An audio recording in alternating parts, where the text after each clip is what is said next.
కాళేశ్వరం యొక్క ధన ప్రవాహాల్ని టీఆర్ఎస్ నాయకుల కుటుంబాలకు పంపితే కాంగ్రెస్ హయాంలో నిర్మించినటువంటి ఎల్లంపల్లి ప్రాజెక్టు లక్షల క్యూసెక్ల నీరు రైతుల పొలాల్లోకి పారుతుంది.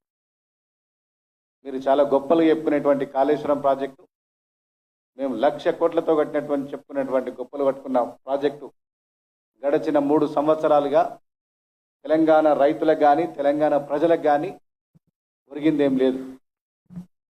మీ ఆ 1,00,000 కోట్లతోటి కట్టినటువంటి ఆ ధన ప్రవాహం మీ జేబులు నింపుకున్నందుకే వనకొచ్చింది తప్ప ఏ ఒక్క గుంట తడిపింది లేదు తెలంగాణ రాష్ట్రంలో.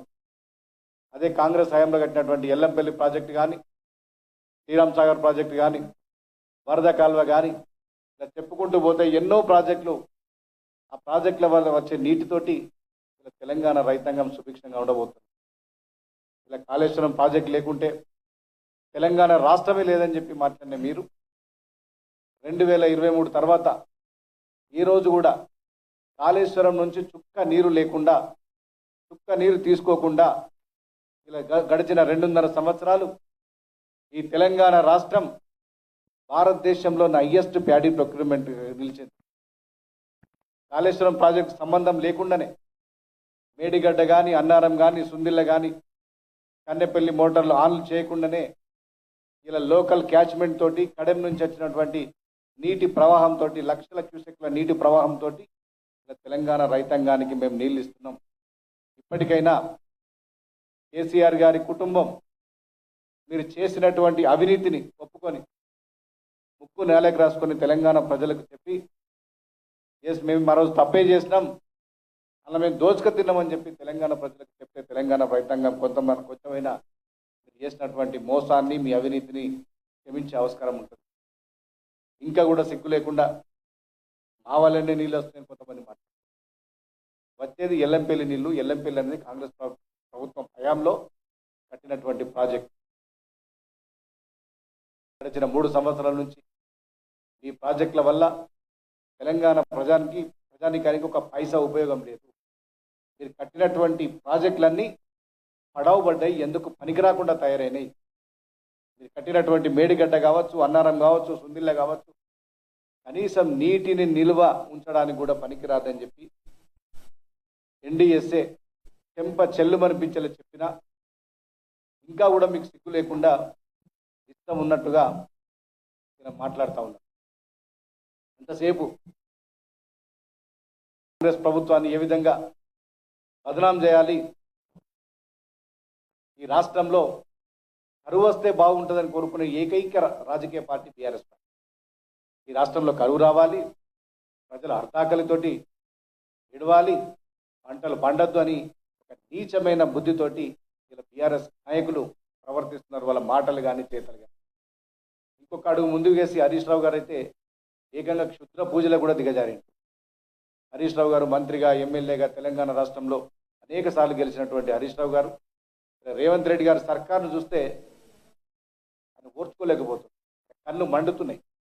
ఈ ప్రభుత్వాన్ని అస్థిరపరచాలి, ఈ రాష్ట్రంలో కరువు వస్తే బాగుండు, రైతులు ఎవరు పచ్చగా ఉంటే ఓర్వలేనటువంటి మనస్తత్వంతో వీళ్ళు చాలామంది చెప్తున్నారు ఎక్కడికో పోయి తాంత్రిక పూజలు, క్షుద్ర పూజలు నిర్వహిస్తున్నారు. అంత కళ్ళుమంట. తెలంగాణ రాష్ట్రం పచ్చగా ఉంటే ఓర్చుకోలేకపోతున్నారు హరీష్ రావు గారు. ఇలా నిజంగా హరీష్ రావు గారు నిన్న నుంచి అంటారు కదా మా కాంగ్రెస్ పార్టీ నాయకులు, శివమొగ్గ తురిచి పోయి క్షుద్ర పూజలు చేసినారు, ఆ క్షుద్ర పూజల మీద స్పందించాలి, స్పందించకపోతే మౌనం అర్ధాంగీకరం అన్నట్టు ఒప్పుకున్నట్టేనా అని అడుగుతున్నారు. నిజంగా అక్కడికి ఎందుకు వెళ్లాల్సి వచ్చింది, ఏం పూజలు చేయాల్సి వచ్చింది మాకు కాదు, తెలంగాణ ప్రజానికానికి, తెలంగాణ రైతాంగానికి తెలియజేయాలని చెప్పి మేము డిమాండ్ చేస్తున్నాం. మీరు పోయినటువంటి అన్ని ఆధారాలు కూడా మా దగ్గర ఉన్నాయి. ఎందుకు పోయినరు, ఎందుకు పోవాల్సి వచ్చింది, ఏం పూజలు చేయాల్సి వచ్చింది, రేవంత్ రెడ్డి గారు ముఖ్యమంత్రిగా ఉండడం ఓర్చుకోలేకపోతుందా, లేదంటే తెలంగాణ ప్రజానికం పచ్చగా ఉండడాన్ని మీరు ఓర్చుకోలేకపోతుందా, ఒకసారి మీరు తెలంగాణ ప్రజానికాన్ని చెప్పాల్సింది, లేకపోతే మేమే చెప్పాల్సి ఉంటుంది. ఎన్ని కుట్రలు చేసినా, ఎన్ని కుతంత్రాలు చేసినా, ఎన్ని తాంత్రిక పూజలు చేసినా ఇలా భగవంతుని ఆశీస్సులు ఇలా రాష్ట్రంలో కాంగ్రెస్ పార్టీ ప్రభుత్వానికి, ముఖ్యమంత్రి రేవంత్ రెడ్డి గారికి ఉన్నాయి. అందరూ భయపెట్టించారు తెలంగాణ ప్రజలందరినీ, రైతులందరినీ. ఎల్లిన వస్తుంది, కరువు వస్తుంది అని చెప్పి, వస్తుందని కాదు వస్తే బాగుండని చెప్పి మీ మాటలతోటి చేతలతోటి తెలంగాణ ప్రజలందరినీ మభ్యపెట్టింది. నిజంగా కూడా దేవుడు గొప్ప మనసుతోటి ఈ ప్రభుత్వాన్ని ఆశీర్వదించి ఈ టీఆర్ఎస్ నాయకుల యొక్క చిల్లర డ్రామాలు, చిల్లర రాజకీయాలు తెలంగాణ రాష్ట్రంలో నడవనీయొద్దని చెప్పి వరణుడు కూడా పులకరించి తెలంగాణ రాష్ట్రంలో వర్షాలు విస్తారంగా పడేలా చేస్తారు. ఇంకా ముందు ముందు కూడా వర్షాలు వస్తాయి. తెలంగాణ రైతాంగానికి కానీ తెలంగాణ ప్రజలకు కానీ ఏ విధంగా ఇబ్బంది లేకుండా తెలంగాణ ప్రభుత్వం చూస్తుంది.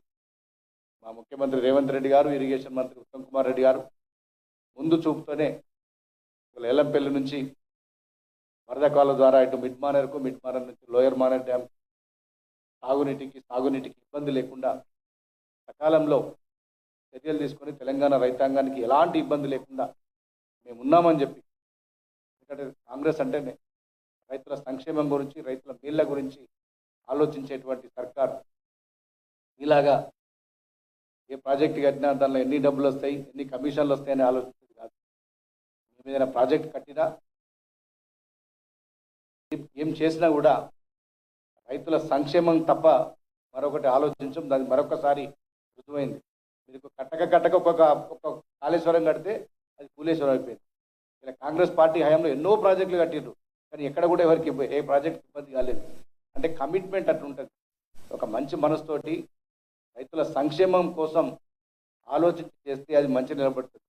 కానీ మీరు ఎంతసేపు ధనదాహంతో మీ జేబులు ఏ విధంగా నింపుకోవాలి, ఏ విధంగా కమిషన్లు దండుకోవాలి, ఏ ఆలోచన మీకు ఉంది కాబట్టి మీకు నిజంగా ప్రకృతి కూడా సహకరించలేదు.